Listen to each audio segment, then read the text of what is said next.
Good evening and welcome to the December 16th meeting of the Waterboro Town Council. Everybody rise for the Pledge of Allegiance. Pledge allegiance To the flag of the United States of America and to the republic for which it stands, one nation, under God, indivisible, with liberty and justice for all.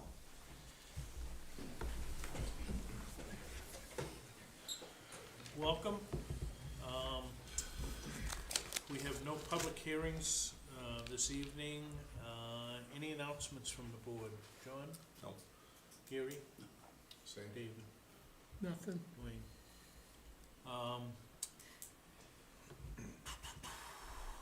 Additions and deletions to the agenda. We have to add the Mass Basic Lines. Correct. I'll make So- a motion to add the Mass Basic Lions to the agenda under 9D. 9D, yeah. We- And to we- bring it we need to- forward. We need to do it as an appointment, Oh, sorry. so, I'll make it under 5B okay, and bring 5B to the top. okay. That would be my motion. Second. Any second? All those in favor? Thank you. Appointments, we're gonna bring 5B to the front. So Gary, why don't you introduce your Sure. folks? Tonight we have Barbara and Brian Terrell from the Mass Basic Lions Club. The Lions Club voted the other night at their meeting to donate $4,000 to the Fuel Assistance Program for the town of Waterboro. And they're here as a ceremonial check to the town. It's on the table over there. If you'd like to speak, if not, we can just do the presentation. Set it off. All right. Great, it's a great contribution to the needy in this town. We appreciate it very, very much. So, It's a lot of hot dogs and hamburgers. You wanna hold the checkup? Yep. Gary? you want to grab a picture, Dave? Or anybody?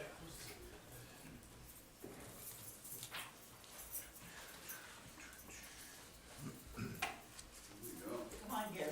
I'll get in the middle? In the middle. All right, I'll get in the middle. You gonna fit? You can get close to me like you like me. Pull that corner out just a little bit and then that, there you go. Yep. Nice. Thank you. Thank you, folks. Thank I'll take you. this. You want to write one of these now? Sure. No, she's got the checkbook.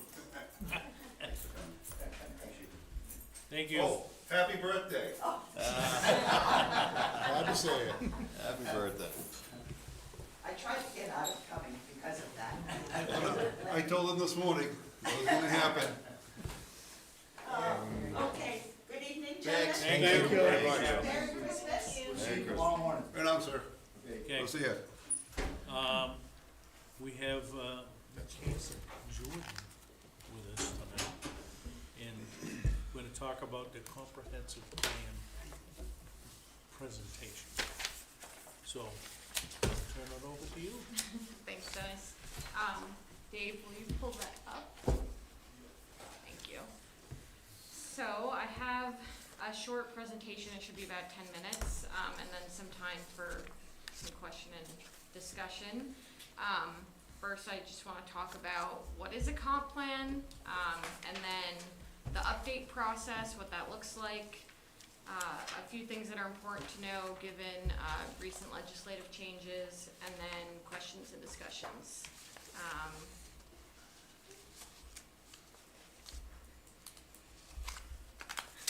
Will you go to slide 3?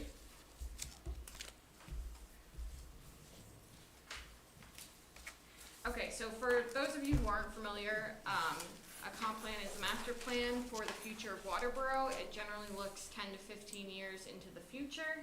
It is governed by Maine's Growth Management Act, which requires municipalities to plan long-term, and it has a whole long list of different requirements that fall under that act about what goes into a comp plan, you know, what the timeline is for public hearings for it, things like that.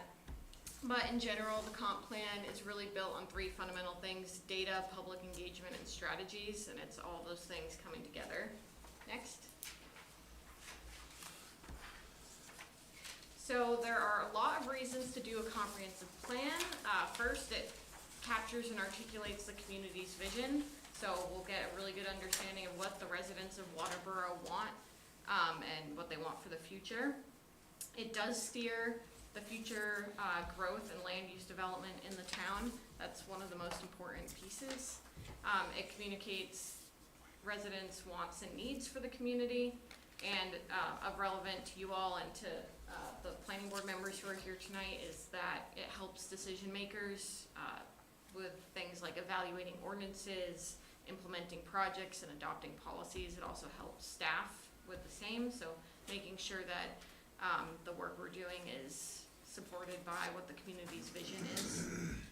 And when it comes to that vision, it's not just saying what is the vision for the next 5, 10, 15 years, but also how can we actually achieve that vision. And in that sense, it serves as a living document. So my goal for this plan is that it does not sit on shelves, but rather it's a helpful tool that, you know, we can pull up during meetings or as staff during our workday, and, you know, kind of check what we're doing and making sure that it aligns with the community's vision. It's important to note that the plan does not make law, does not make ordinances or make policies, but it's very essential as the basis for those things. And basically any future, you know, zoning changes or land use ordinance changes need to have their basis in the comp plan, so they need to align with it. Next, please. There are 4 major parts to the comp plan, and I'll go into each of these in detail, but it's basically the inventory, a needs assessment, a vision, and a work plan. Next. The inventory is where we take stock of where we are today. What are our existing conditions? What does the data say about the community? It's also what the community thinks about where we are today. So through public engagement, understanding, you know, the community's perception, because it's, you know, it tells us a lot when data sources and community perception don't align. It also tells us a lot, right, when they do align. So it's important to have both of those pieces. Generally, we divide all of these 4 pieces into different themes. So looking at livability, things like land use, housing, and the economy. Communities looking at things that bring us together, like recreation, historical resources, arts and culture, governance, environmental stewardship, looking at our natural resources, our conserved lands, natural hazards and how we respond to them, and then our working lands like ag and forestry. And then finally, mobility and connectivity, so looking at transportation, public infrastructure, and aging in place.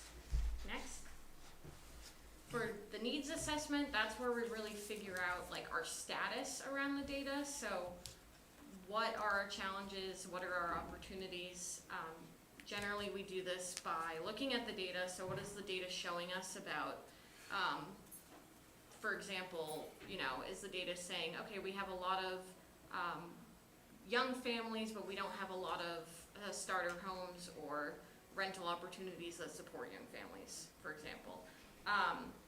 And then we do a SWOT analysis, so a strengths, weaknesses, opportunities, threats, to see what the needs are around these things. And then also the public feedback should identify what people want, what their challenges are, and et cetera. Next.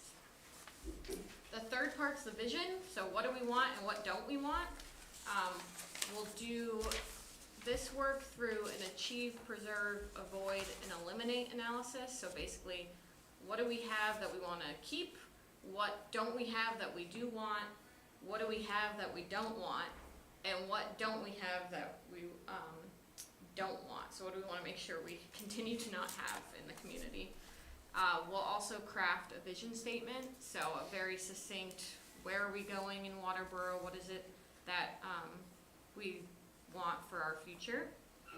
And then the goal statements will be more specific goals that help point toward the vision and achieving that vision, and the goals will generally be divided amongst the different topic areas. Next.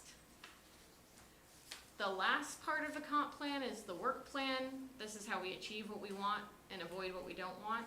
So with this, we have the future land use map, which is probably the pinnacle of the plan. That's where, you know, we lay out what the land development patterns we want are, where we want growth to happen, where we want growth to not happen, where we want to preserve the natural resources, where that's not as important. All of those questions will be answered in the future land use map. And that will direct future changes to the zoning map. So in some communities, sometimes a comp plan update has a very different future land use map because the community's changed a lot since the last plan. Other times, the future land use map might pretty much resemble your current zoning map because there's less change that's happened or less change that's desired. That's something we'll figure out during the planning process. The work plan also has the policies and actions that will guide what we do. These are particularly important for board and committee members and for staff. And then regional coordination, these are the folks, the organizations, the neighboring communities that we'll need to partner with in order to make some of the policies and actions happen. So if there's, I don't know, like a new trail that people want that cross town borders, that might go into the regional coordination piece of the work plan, for example. Next. So the update process is ideally a continuous feedback loop. This is not something every planner does, but I feel very strongly about as the best way to ensure a plan that's supported by the community and backed in data. So the goal is that, you know, as staff, we prepare the data, we analyze the data, we look at it, we bring it to a comprehensive plan committee, which will be a steering committee made up of residents, property owners, business owners, and other stakeholders who will help staff vet that data and also share their local experience. We will bring drafts of things like draft goal statements, draft vision statement, et cetera, to the public, and the public will get to react and share their perspective. We'll then interpret that again with the comprehensive plan committee and update those drafts. So it's a continuous loop of making sure we're hearing what the community wants and incorporating that into the planning document. Next. So the timeline's small on this page, but we zoom in on the next, so don't worry about trying to read it yet. But generally, there's kind of 4 phases to this. There's the intro, where we're kicking off the plan and getting things set up. There's the content and idea generation, where we're really analyzing the data, drafting things, having open houses and discussions, synthesis and review, where we're kind of pulling it all together, and then the adoption phase, where we go through like the formal public hearing process and votes and things like that. Next. And this is just kind of to zoom in, you'll see that there are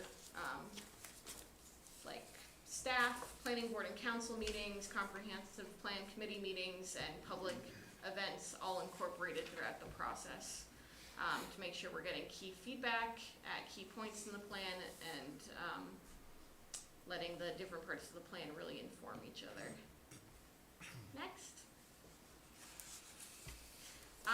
So something important to know is that the state law governing comprehensive plans changed last June.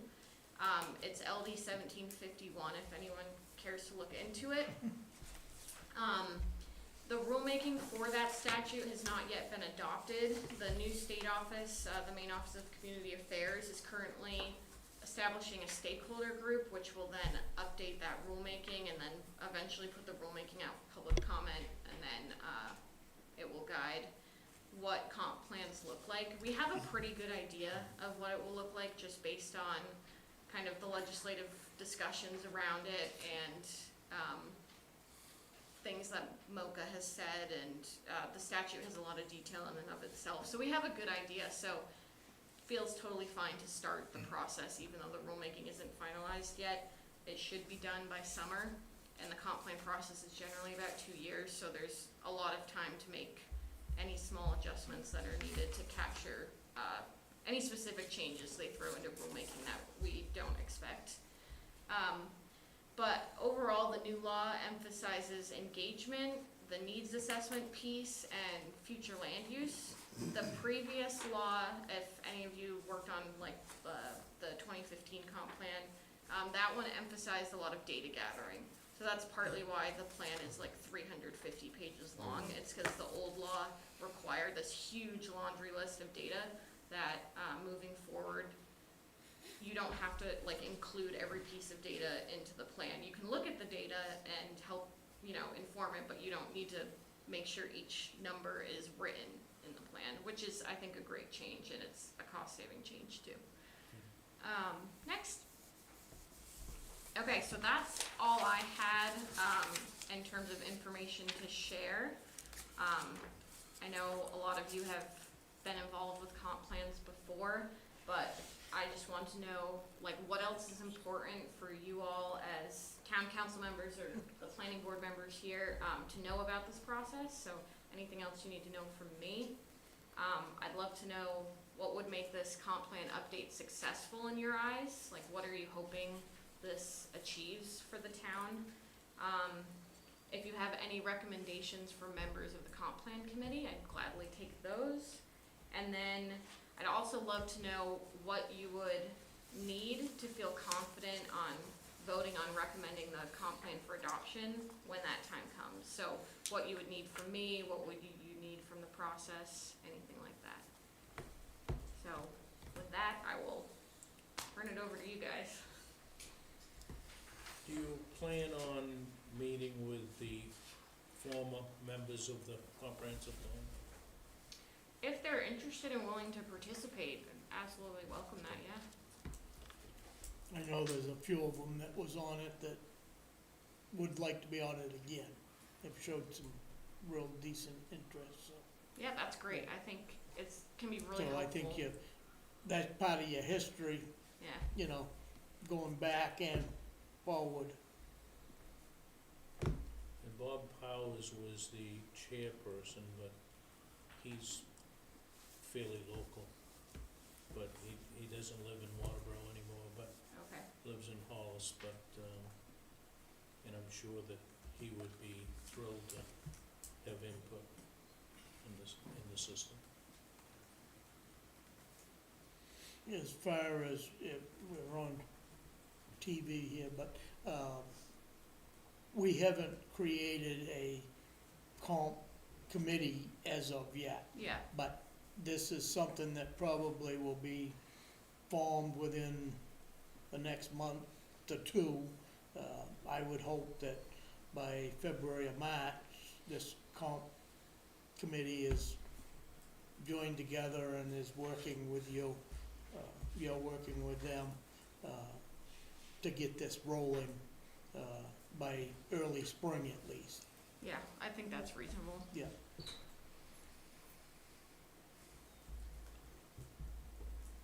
You talk about community or public engagement. Mm-hmm. Waterboro struggles with that. Okay. We're looking for new ideas, and a fresh face would be helpful. What strategies, any thoughts on how you can better engage? Generally, it's a mixture of as many different types of engagement as possible, because some people will only come to formal meetings. Some people want it to be something more informal and fun. People my age tend to want virtual options. Right. So my plan is to try and come up with a bunch of different options, and then to also, talk in more detail with Matt and others about like what the town is currently doing. Trying to connect with community groups can be really effective. So if the Lions Club or other groups are having events, if they're willing to let me table and bring, a laptop for people to fill out surveys or anything like that, I'm willing to do. Yeah, any ideas that anyone has, I'm open to, but yeah, generally a smorgasbord of options seems to work best. Waterboro can't be unique to that. There must be other towns that you've worked with where public engagement is Yeah, it's always a struggle. The last comp, I mean, they met here in the town office, but also had a couple, 3 Saturdays that they had almost an all-day conversation or workshop, and people came and went, and some We stayed, we some actually didn't. had Yeah, a business forum, Yeah, I was gonna say, the business, yeah. small business forum or whatever. Was that successful last Yeah. time? I think so. It was very yeah. good. I also have a very good friend of mine who's a teacher at Massabesic, so one thing that I would really love to do is engage the school children because they're the future of Waterboro. So I'm hoping that I can do some sort of work there. Kids can come up with really amazing ideas when it comes to planning, and it can really energize the process too if they go home to mom and dad and say like, I got to help direct the future of Waterboro, and then maybe it gets the parents interested, and maybe the parents Yeah. come. You've got a very big group of homeschooled, children here in town that Okay, that's good to know. I think probably that group is another group that you can tie into, and, Yeah, and the best part about that is it gets the parents involved too, because they're the teacher. right, yeah, You that's a know, great so- idea. That I think will work. Julie, in the that librarian line. Julie, the librarian works with the homeschool groups. Okay, yeah, trying to tag into any library events I think could be good too. But we've got several different buildings here in town that can probably be of a function place other than just this one, Yeah, I think the former committee had many meetings over at the fireman. yeah, and they used the, Grange Hall. Grange Hall, and then they used East Waterboro Church at one point. Do you do what is it called usually, like a touch the fire truck event, or like, Truck? yeah, We We haven't haven't done one, we haven't done one for a while. while, but that certainly is, I think there's a lot of options. yeah, I don't wanna take your thunder real quick, but it's probably a good opportunity also for the public, cause I think the council knows, but, because we didn't bring it up in the meeting on the second, but obviously the council knows, but Michaela has been hired as and coming on board as our planner, starting the first of the year, so she'll be spending a lot more time here with us versus being a subcontractor through Southern Maine Planning Development.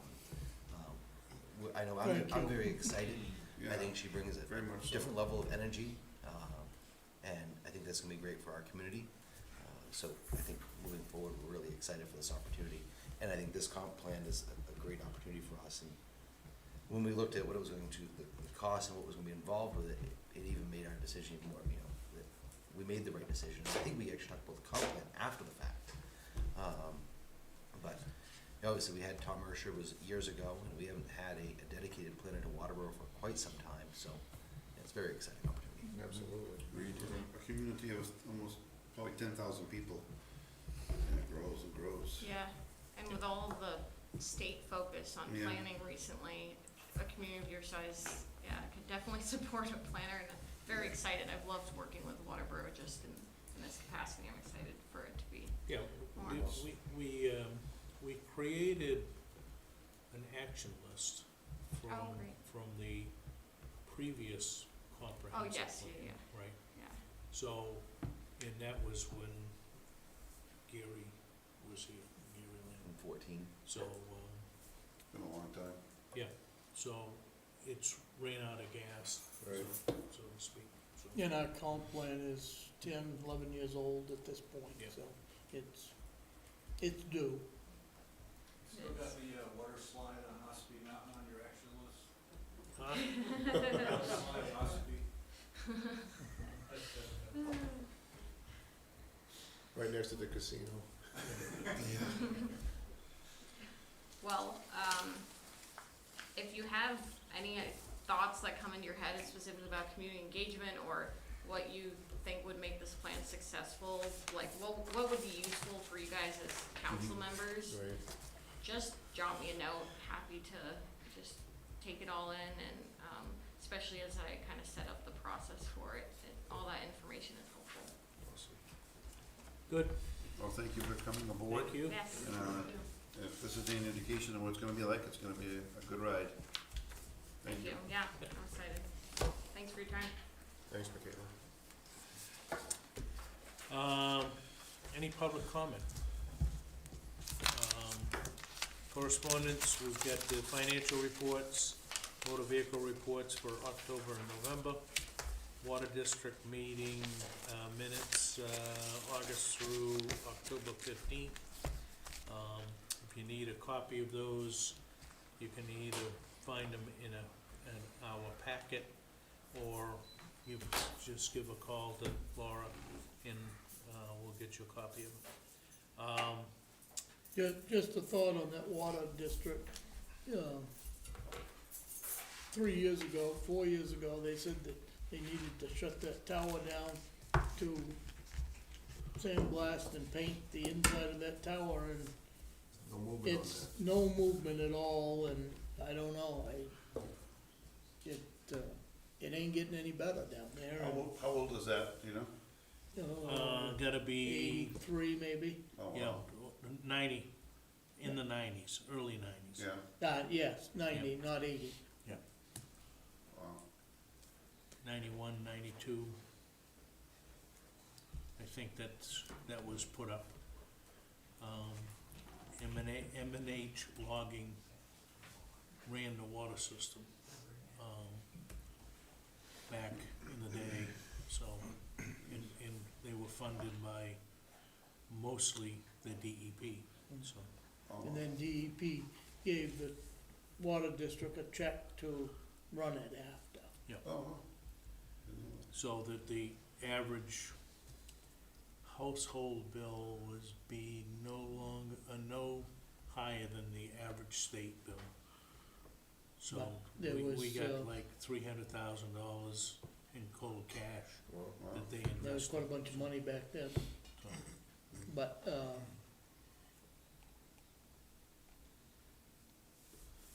very slow getting anything like that done.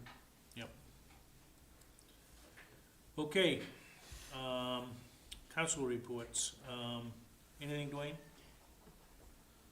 Just a comment, you ride around town right now and people are hauling trash or garbage to the dump, and it's all over the roadside. You ride across Chadman's Ridge, Weber Road, Route 5, Clark's Bridge, somebody's losing garbage out and just being nasty. I mean, they ain't got what it takes to stop and pick up their own garbage. And it's very expensive for our public works to go around and pick this stuff up, or the state, and, if they wanna use our transfer station, at least they could get it to the transfer station. Agreed. And Anything else, Dwayne? it ain't one bag, it's several. Yeah, Yeah, that's it at this point. Gary, David, I'm all set, thank you. Gary? Yeah, Matt and I met with the Old Home Days Committee, last Thursday, Matt? The 4th. Anyways, we targeted some areas of saving some money. We've got a good idea of what we're gonna need for next year, and we're gonna re-meet again and start meeting again in January. But it all looked good as far as what we thought could be cut back, and their agreeance to it. It's a work in progress, but it's heading in the right direction. John, anything? We have a handful of Christmas trees that have been donated to the town, and, if anybody needs one, give us a call, give Nancy a call, so. Nice. Other than that, Matt? A few things for you. Public Works Garage, is doing site work, Goran Sand and Gravel. I think I mentioned it before, use some of our material, and they'll be starting to screen the sand they removed from the site, believe they're starting to screen that tomorrow. So we'll be able to reuse the sand that was on site and put that back into supply to put back on the roads. They removed the ledge they found. The power distribution building has been, pad was poured and the building was constructed. The foundation footings and walls have been, started to be poured this week, and we continue our meetings with the builders. Departments will continue to work on the FY '27 budgets, and right now we sent out the letters to the budget committee, but we'll shoot to begin that process in early January. Just so you're all aware, I did have an opportunity to meet with Jim Carl, or talked with him a couple weeks ago, and just to clear the air to make sure everybody understands is that I did pass on the message that the town still has an interest in working with the Historical Society regarding some lease space at the building to be built down in the future as a result of the town meeting vote at referendum.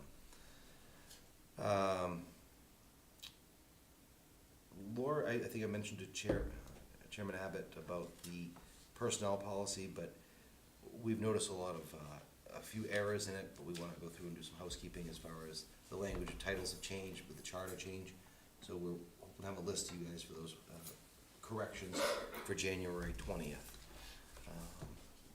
It talks about selectmen still versus council. We did have a meeting, just to follow up with the last meeting we had back in November. Resident from Ross Corner Road showed up, I guess, a couple meetings in November, and we had a meeting, it was December 9th here. I thought initially it was beneficial. I don't know, we have some more work to do. We're legal counsel now. However, we brought the ATV club, snowmobile club, warden service, code enforcement was here, public works, myself, and I think we had some good dialogue from the majority of the group. And so there's some challenges.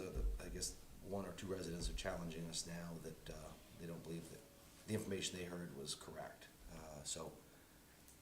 The town's position, based on the email, and you saw the email that went out, is that the town retained an easement for recreational use and access to other properties, and that it wasn't a completely closed or I don't want to use the wrong term, but that we didn't give up easement.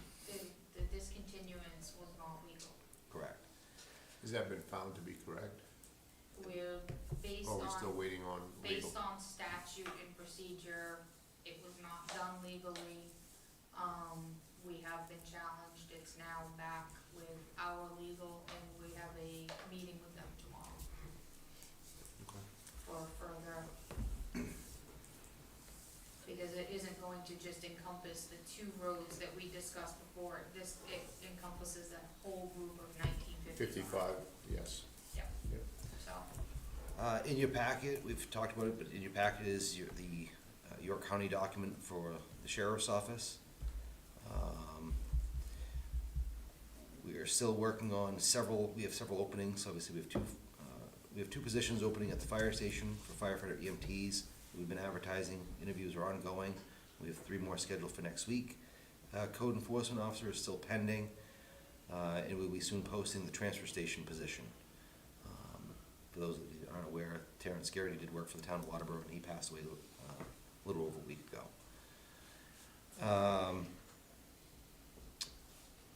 If you're not aware, also for the public as well, Age Friendly Waterboro, April Tucker has been working with that group. There are several buckets that we have here that have lids, the small 2.5 gallon buckets for residents that might need some sand or salt. We have buckets available here. Call town hall, talk to general assistants, and we'll coordinate to either have the sand put in them and or deliver them, or you can pick them up here at town hall. But we have, I believe there's 150 buckets available for that. If you need some more buckets, holler. Okay. A reminder, town hall closes at 1 o'clock on Thursday this week for the holiday staff luncheon. I think that's it. Your hours for next week? Oh, closing early on Wednesday, before Christmas, it was 1 o'clock, and then obviously close Christmas, and then they close on Friday. Can we go back to the contract with the sheriff's office, just so the listening public knows that the contract's been worded so that they provide up to 80 hours of contracted time. per week. And they did that because they couldn't fulfill the guaranteed 80 hours. And the proof will be coming as far as when we get our bills from them, how much time they can actually spend in our town, given the fact that there are already 6 people down and the potential of losing more people. So that's just an informational thing for the public, for whoever's listening, pass it on. It is what it is. And it was also in the design to keep it within our allocated amount that we had. Correct. At this point. Right. There were several proposals that came from York County that we changed the formula of how it was created, and I think you saw them too, but the costs were exponentially higher. It was almost double. So, And it takes, after the cruisers are phased out, we won't be purchasing an upfront cruiser, we'll divide it over 3 years from, essentially lease from them, right. and divide it out. Okay, anything else, man? That's it, thank you. We have the need of 2 new planning board members. Want to put that out there. So if anybody's interested in signing up for the planning board, feel free. I guess it's time to probably announce that we're looking for, to fill this, Comprehensive plan. yes, and that's an unlimited number. Right. I mean, I don't wanna see 40 people, but I would love to see 20 on it to start with, because last time you lost, a handful before it was all said and done. They just got tired or something else come up. So, if we could start with roughly 20 members to start with, you're gonna end up with 15 to 18, hopefully, when you're all said and done. And that would be just a matter of stopping and filling out an application for the comp plan. All right, let's go to new business. Discuss a vote of a town manager to sign the York County Sheriff's Office contract, deputy contract. So moved. Second. Any discussion? All those in favor? Just a comment, it's 6 months over, I mean, we're into the 6th month of, with no contract, so I mean, we've gone as far as we can go with it. Yeah. Got the best that we can get at this point, so. Any further discussion? All those in favor? Opposed? Abstention? Discuss vote to sign the transfer of Ethel S. Downs Book Fund from its current certificate, CD, held in the town's library's name to an account managed by the Friends of the Waterboro Public Library. So moved as stated by you. How's that? Because I'm not gonna. Do I have a second?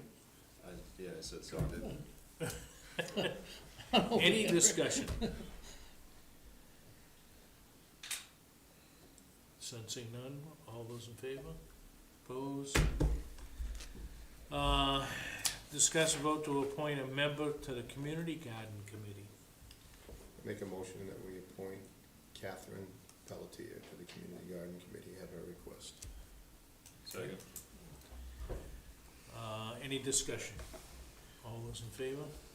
Opposed? All right.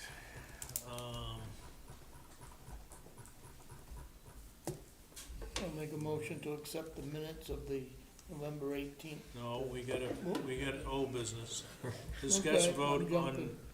discussion vote on Public Safety Committee. David wanted this on, so, what's your rationale?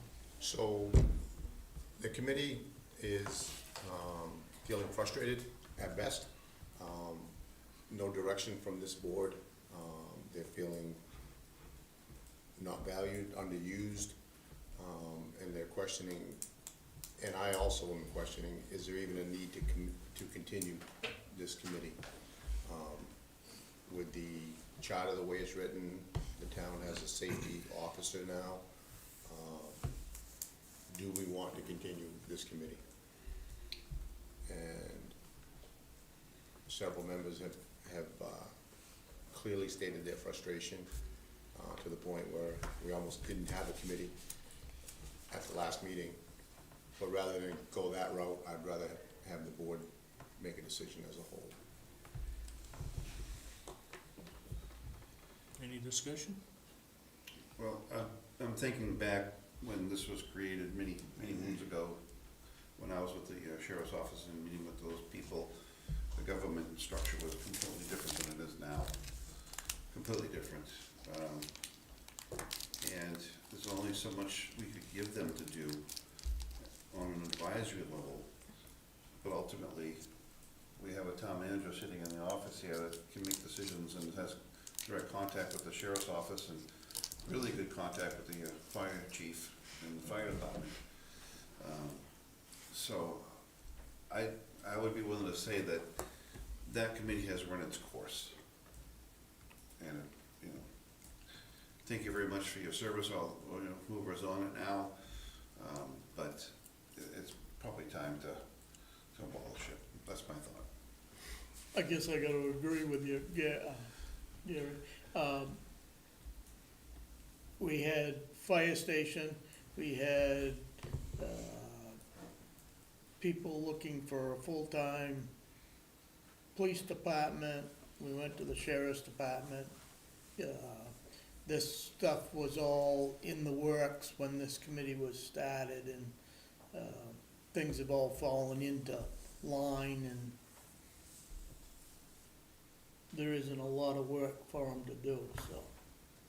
They was, at one point, was very valuable to the, planning board, and, probably haven't done anything with the planning board in several years. So, I think it's probably time that we, any question? Just, Dave, what's your opinion? What would we need to do to make your committee relevant? It's challenging because of the charter, the way the town is governed now. It's actually challenging. The committee needs to get on board, like, from the inception of a project. And we're just not doing that. Public Works Director is another one that was added versus a road commissioner. Right. and- Yeah, the old committees, road review committee is a perfect example. Right. We don't have a need for it anymore because we've got a public works director, Right. right? I can So, tell you, as a member of the committee, I'm on the public safety committee. I've been on it for years, and we just spin our wheels. We're literally just spinning our wheels. Our monthly meetings are just a waste of an hour. It's just the way you show up, you say over here, we have no, we all bring our own topics, our own suggestions, but we really can't go anywhere with any. Really, honestly, it feels just kind of like we're just Existing. filling a void, right? We're Right. just filling a void. And we're all, you know, just like everyone else, we're all busy. So, you know, it's an hour or so of our, of time that certainly could go to something else, but we're dedicated to the town too, so if we're needed, we wanna be there. Mhm. We also don't wanna waste the town's time either, right? Right. It's interesting to see over the last 20 years, the Public Safety Committee, you know, a little over 20 years ago, that the Public Safety Committee's job was certainly much different than it is today. Of course. And the fire, you know, from the public safety, obviously we didn't have contract deputy until a little bit after that, but when the fire department wasn't a municipal department, and then it became a municipal department, there was a liaison from that Public Safety Committee to the fire department, and quite frankly, I think, seeing some of the members, and there was some members that were on the fire department that got onto the public safety committee back in the day, and I think even Angela was back on the fire department back, you know, years ago, and there was always a little bit of a, I don't wanna say a grievance committee, or it was the middle person between town and the fire department. And that's So still written in the bylaws, but it's, But the, it's counterproductive to what the charter right, says. well, and the Right. personnel policy. So personnel rather, policy, that- probably more than, you know, the charter too, but, it has changed, and, you know, you mentioned about the safety person, you know, even back then, I don't think it was that the town was running to the public safety committee asking for the safety person we put in place several years ago was to keep us in compliance with Maine Bureau of Labor, Right. so that we don't get fined, to create safety programs. That was never something that the public safety committee was doing even back in the day. Maybe they did a little bit, but it wasn't really their primary mission. I was gonna say it was there if you had a problem, but it wasn't used that way. And now, you know, right now, I don't think the public even knows that much about the fact that there's a public safety committee, right? So we don't deal with a lot of complaints from the public, and we can sit around and we can say, oh yeah, we need a stoplight there, yeah, that road needs a stoplight. We can't do anything about it, so we can try to bring it to Matt or bring it to the DOT, but it takes more than just 3 or 4 people on a committee to say things need to happen. One of the biggest things too, one of the biggest challenges with the planning board and the public safety committee is even we're dictated by DOT as to what can happen in particular places versus what can't happen.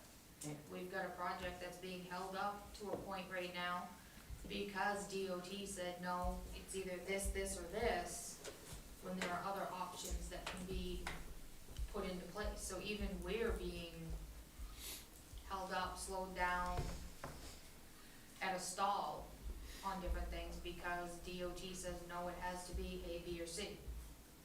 And you have to navigate around it, and we've got the fire department, you know, the fire marshal saying, but that's not conducive to us. So even if, you know, the public safety committee came and said, oh, hey, we think this would be great, DOT very well gonna look at them and say, Yeah. sorry, that's Right. not gonna work. And the sad part is when this fellow that's telling you A, B, or C retires or goes up the ladder, somebody else comes in, and he's got a whole different ballgame, and it's a one-man operation when it comes to these permits. Okay, I'd entertain a motion to do away with the public safety committee. I will make that motion that the Public Safety Committee be abolished, given the fact that from the time of its inception to now, things have changed drastically. Second. Any further discussion? All those in favor? Opposed?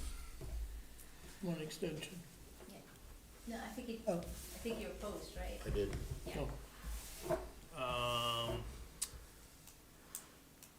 Discuss vote to accept the minutes of the November 18th meeting, I'll make that motion now. okay? Now, Sorry for jumping the gun. Any discussion? All those approved? You're all set with pending decisions, weak actions list. Anybody has, A reminder that the town office will be closed at 1 o'clock on Thursday of this week. yep, Next week, Wednesday Wednesday at 1. Okay, next week, Wednesday at 1, and will not reopen until Monday, December, whatever it is, but the tail end of the month. items needing signature, with the, you get the CD transfer letter. We also got the, requirement that we, Heidi is asking that she do away with the, deputy town tax collector, and she's now the tax collector, so. You need to sign those. Other than that, I got one thing. CEO, have we hired a CEO yet? In process. In process, okay. First of the year. in a motion to adjourn, Motion to adjourn.